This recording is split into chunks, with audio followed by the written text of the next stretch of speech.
let's just talk about generational trauma today and see how it shows up in medicine and what we can do together to make sure that our communities are quite healthy.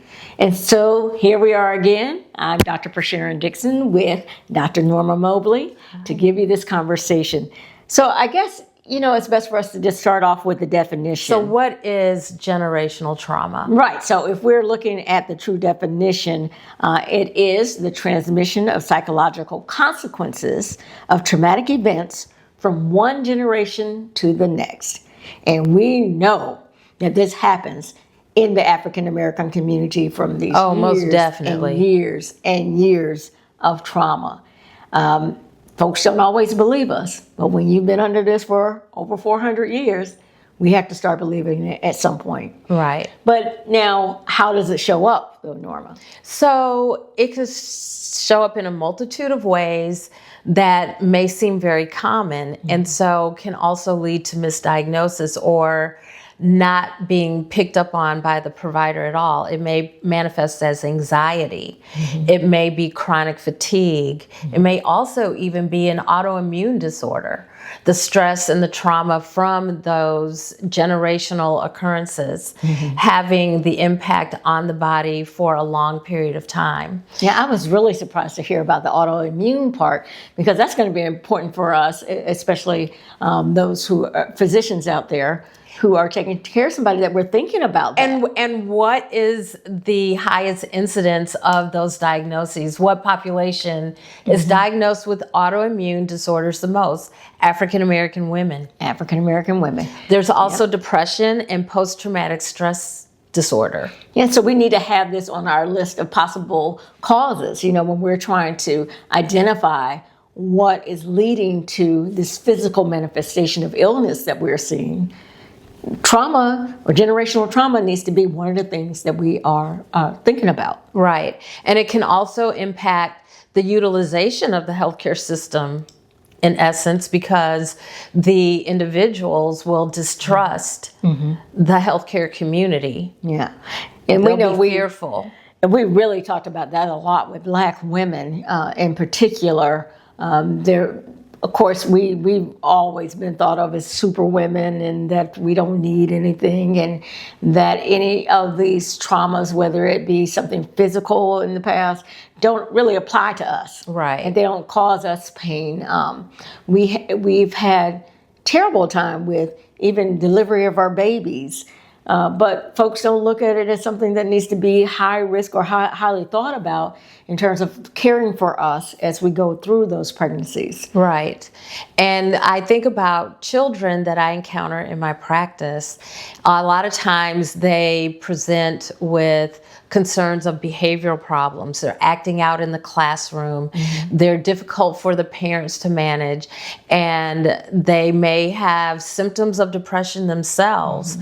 And the parents oftentimes in the beginning don't disclose what's been going on at home and the family dynamics. For example, if there's alcoholism in the family or if the mom is being battered, for example.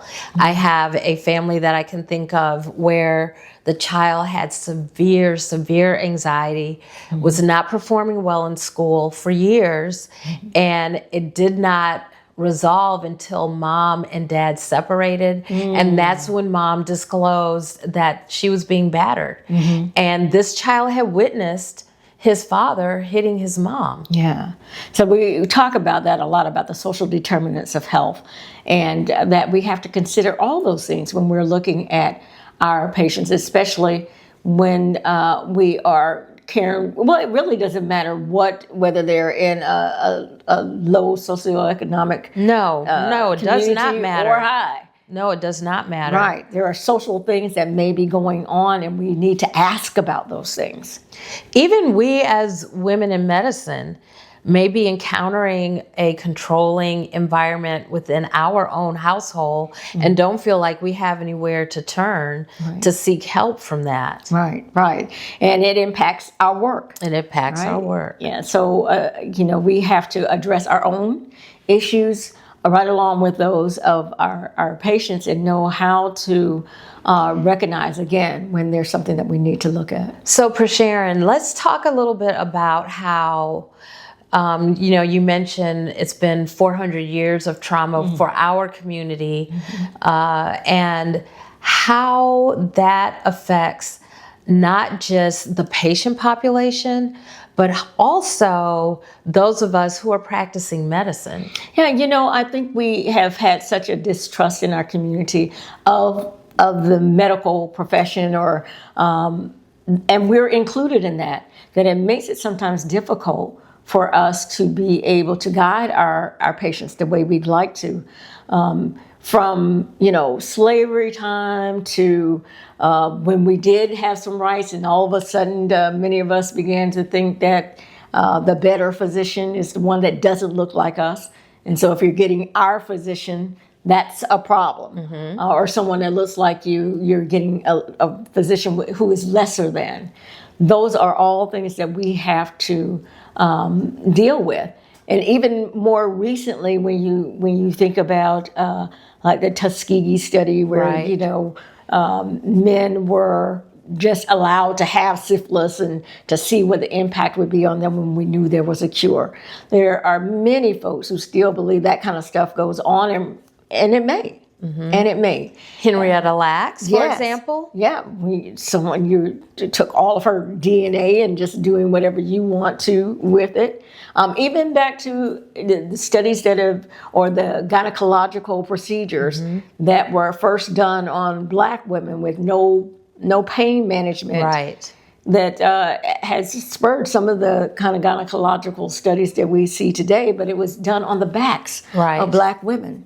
So all of those traumas are there, and whether it is in our conscious or subconscious, right? Those may be impacting the way we seek out care or what we believe from the physician who's sitting in front of us. Right. And we have to be aware of those thoughts that may be there that we're not addressing. I think about back in the day when we trained, and then we had a period of cultural sensitivity that was being taught through DEI initiatives in the training programs, which are now being scaled back, but it was so pertinent.